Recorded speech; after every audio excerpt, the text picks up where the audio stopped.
The Ottoman Safavid War was one of the many wars between the neighboring arch-rivals of Safavid Persia and the Ottoman Empire, starting with several years prior to the war and up to including most of the war itself. The Safavids were experiencing significant domestic issues and rivaling noble factions within the court since the death of Shah Tahmasp I.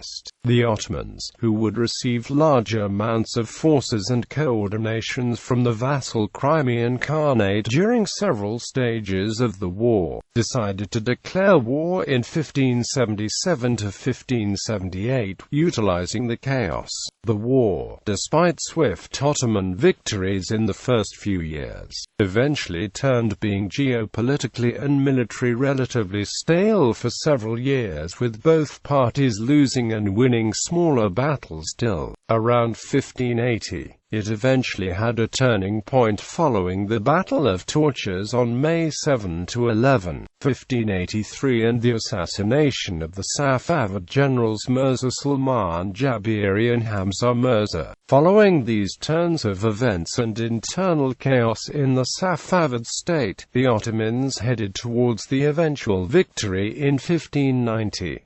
Prelude. At the Sublime Porte, Grand Vizier Sokollu Mehmed Pasha was constantly urging for another war, but was overridden by the Sultan. The Sultan, however, pushed by the pro-war activists, decided to start the attack. Following Shah Tahmasp I's death, the central government in Kazvin had not been stable yet. The Sultan saw it as a unique opportunity to conquer once again the territories that had been conquered by Sulayman the Magnificent over Safavid Iran decades earlier, but was not able to hold them for long. The sentiment for war was once again fueled by the fact that the Uzbeks had made an appeal to the Ottomans to make a combined attack from two fronts, as well as the Ottoman clergy that pushed the Sultan to step as the rightful defender of the Sunnis in the Safavid Empire. The latter pleaded that the Sultan should seize the opportunity of Safavid weakness in order to bring a complete end to Shiism in Persia and its territories.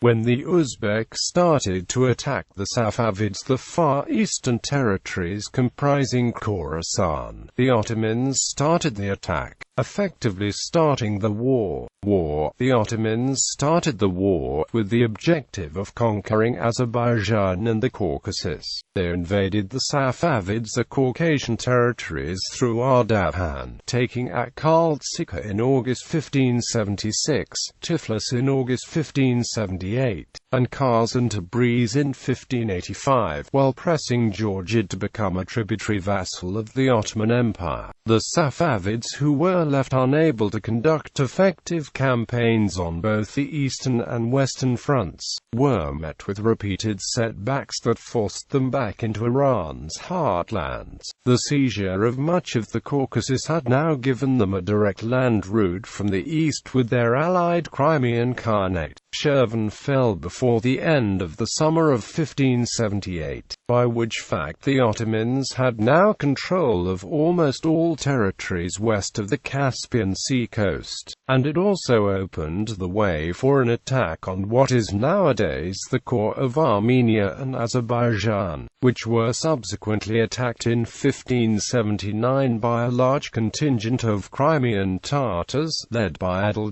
Khan, but he was captured in a remarkable counterattack led by Mirza Salman Jabiri and Hamza Mirza, and later executed in Kazvin, the Safavid capital at the time. In the meanwhile, on the far eastern Safavid front, the Uzbeks were forced to retreat due to problems with the Kyrgyz-Kazakh tribes of Central Asia. As a result of this, the Georgian princes, which had fallen under Ottoman rule several years before, now changed their allegiance back to Safavid Iran, which they demonstrated by killing large numbers of Sunnis. Nevertheless, the war headed for an Ottoman victory, which was becoming clearer and clearer following the Battle of Torches. With that victory, the Ottomans had consolidated control as far as the Caspian. including the Safavid possessions of Dagestan and Azerbaijan until the end of the war. The reverses that the Safavids suffered on the battlefield also intensified several internal factional power struggles, in which Mirza Salman and Hamza Mirza were assassinated by assassins of the other faction within the court, with Hamza Mirza, son of Muhammad Banda, being assassinated on 10 December 1587. With their deaths, the war efforts of the Safavids deteriorated even more. In 1585, an Ottoman force under Osman Pasha had managed to take Tabriz, which would remain under Ottoman rule for the next 2 decades. In 1587, Ottoman forces managed to take Luristan and Hamadan. The same year, the Uzbeks had concluded their own problems back in Central Asia, and had started to attack the Safavids' eastern provinces once again.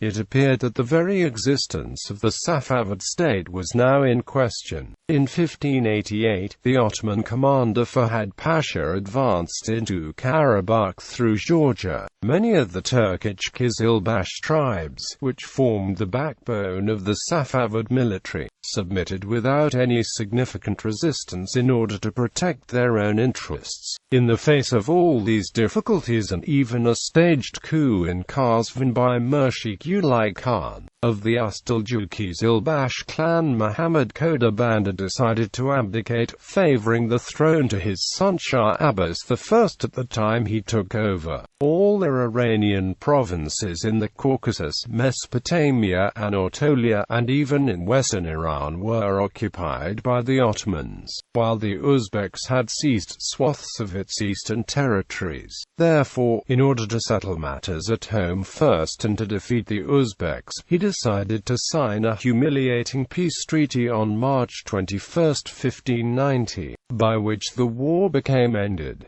Summary of the main battles. The main battles and events of the war included Lala Mustafa Pasha's Caucasian campaign, Battle of Sildia, Battle of Torches, aftermath. A Peace of Istanbul was concluded on the 21st of March 1590, in which Iran was forced to confirm these Ottoman conquests, as well as promising to end Shiite propaganda in Ottoman territories and persecution of Sunnis in its own lands. By ceding many of its integral regions to the Ottomans, Abbas could settle matters in his crumbling state first, which had been neglected for so long by his father Muhammad Banda. After having the matters settled and the state and military significantly reorganized, Abbas would declare war again on the Ottomans in 1603, crushingly defeating them and reconquering all lost territories by the Treaty of Istanbul. The advent of the Ottoman-Safavid War temporarily deflected Ottoman interest from European affairs, where the Ottoman Empire had been active with the Franco-Ottoman alliance and the support of the Dutch revolt, in an interesting episode of mutually supportive relations between Islam and Protestantism.